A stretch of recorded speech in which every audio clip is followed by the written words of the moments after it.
مولانا خادم حسین رضوی کا تعلق پنجاب کے ضلع اٹک سے ہے۔ وہ حافظ قرآن ہونے کے علاوہ شیخ الحدیث بھی ہیں اور فارسی زبان پر بھی عبور رکھتے ہیں۔ کلام اقبال کا ایک بڑا حصہ انہیں زبانی یاد ہے اور وہ جلسوں کا ماحول گرمانے کے لیے موقع کی مناسبت سے ان کے اشعار نہایت روانی سے پڑھتے ہیں۔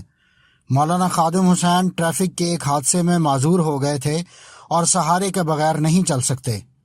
مولانا خادم حسین رضوی 22 جون 1966 کو ضلع اٹک میں حاجی لال خان کے ہاں پیدا ہوئے تھے۔ جہلم و دینا کے مدارس دینیہ سے حفظ و تجوید کی تعلیم حاصل کی، جس کے بعد لاہور میں جامعہ نظامیہ رضویہ سے درس نظامی کی تکمیل کی، جس کے بعد انہوں نے محکمہ اوقاف میں خطیب کے طور پر سرکاری نوکری بھی کی، مگر بعد ازاں گورنر سلمان تاثیر کو قتل کرنے والے ایلیٹ فورس کے اہلکار ممتاز قادری کے حق میں کھل کر بولنے کی وجہ سے انہیں یہ نوکری چھوڑنا پڑی۔ اسی حوالے سے انہوں نے جنوری 2017 میں توہین مذہب کے قانون کے حق میں لاہور میں ایک ریلی نکالی تھی، جس پر پولیس نے لاٹھی چارج کیا تھا۔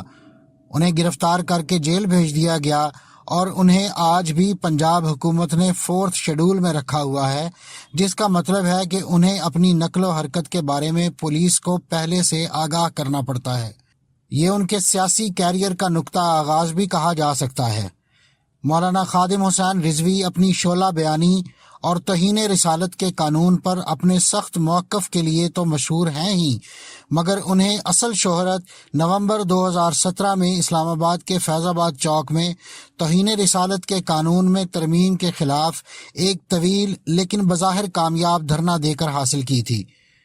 اگرچہ اس دھرنے میں انہیں سنی جماعت کی سپورٹ بھی حاصل تھی۔ اس دھرنے سے صرف 2 ماہ قبل ستمبر میں انہوں نے تحریک لبیک پاکستان کی بنیاد رکھی۔ اگرچہ اس حوالے سے کام وہ پہلے سے کر رہے تھے، مگر صرف 2 ماہ بعد اسلام آباد میں TLP کا دھرنا ان کی ایک بڑی کامیابی شمار کیا جاتا ہے۔ اگرچہ اس سے پہلے ان کی جماعت کا نامزد امیدوار 2017 میں لاہور کے حلقہ 120 میں ہونے والے ضمنی انتخابات میں قریب 7,000 ووٹ لے کر رائٹ ونگ سیاست میں اپنی آمد کا اعلان کر چکے تھے۔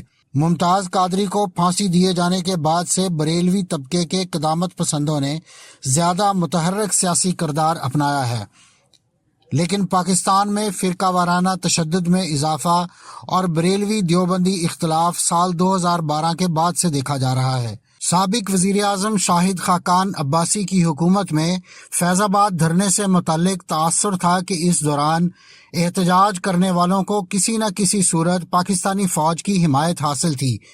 اس بابت احتجاج کے اختتام پر رینجرز کی جانب سے مظاہرین میں رقوم کی تقسیم کو اسی تناظر میں دیکھا جاتا ہے، تاہم فوج نے اس حمایت سے ہمیشہ انکار کیا۔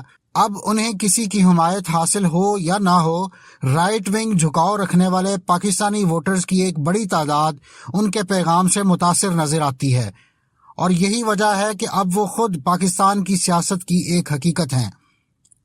اگرچہ اس وقت پارلیمنٹ میں ان کی نمائندگی موجود نہیں ہے، مگر جس طرح سے مولانا خادم حسین رضوی نے گزشتہ 2.5 سالوں میں خود کو سیاسی منظرنامے سے جوڑے رکھا ہے، اگلے الیکشن میں امید کی جا سکتی ہے کہ انہیں کچھ نہ کچھ سیٹیں ضرور ملیں گی۔ خصوصاً قیادت سے مایوس مسلم لیگ نون کے ووٹرز کی ایک بڑی تعداد بھی شاید انہیں منتخب کرے، مگر اگلے انتخابات ابھی دور ہیں اور سیاسی بازی پلٹ بھی سکتی ہے۔ مولانا خادم پر فوج کی پشت پناہی سے سیاست کرنے کا الزام لگتا ہے، مگر اب وہ نہ صرف فوج بلکہ عدلیہ کے خلاف بھی انتہائی سخت زبان استعمال کرتے ہیں۔ ویل چیئر تک محدود ہونے کے باوجود خادم حسین رضوی پاکستان میں توہین رسالت کے متنازع قانون کے ایک بڑے حامی بن کر سامنے آئے ہیں۔ ان کا انداز بیان کافی سخت ہوتا ہے۔ پاکستانی میڈیا کی جانب سے کوریج نہ ملنے کا حل بظاہر انہوں نے سوشل میڈیا کا بھرپور استعمال کر کے نکالا ہے۔ نہ صرف اردو اور انگریزی میں ان کی ویب سائٹس موجود ہیں، بلکہ سوشل میڈیا پر بھی کئی اکاؤنٹس ہیں۔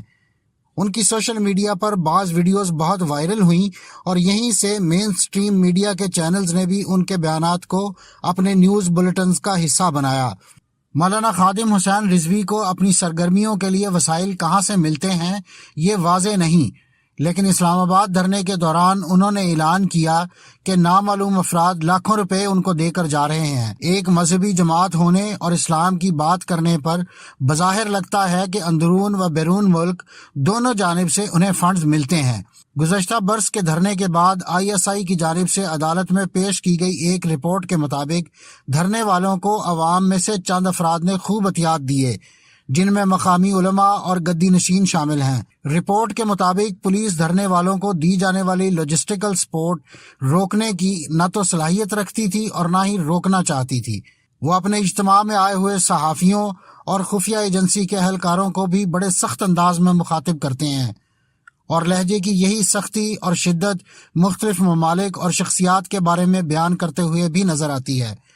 وہ بارہا پاکستان کی حکومت کو ایٹم بم چلانے اور دیگر ممالک کو تباہ کرنے کے حوالے سے بیانات دے چکے ہیں۔ سیاست میں ان کا متحرک کردار اور پھر اگلے الیکشن میں ان کی جماعت کو ملنے والی متوقع کامیابی کا خواب شرمندہ تعبیر کرنے کے لیے ضروری ہے وہ ایسا ایجنڈا لے کر آئیں جو جامع ہو اور معاشرے کے پڑھے لکھے اور باشعور لوگوں کو بھی متاثر کر سکے۔ اگر آپ مختلف سائنسی، تاریخی اور علمی موضوعات پر سوچتے ہیں اور مزید جاننے کا تجسس رکھتے ہیں تو سبسکرائب کیجئے ہمارا چینل اور بیل آئیکن دبائیے تاکہ ان موضوعات پر تیار کی گئی ہماری ویڈیوز آپ کو فوری مل سکیں۔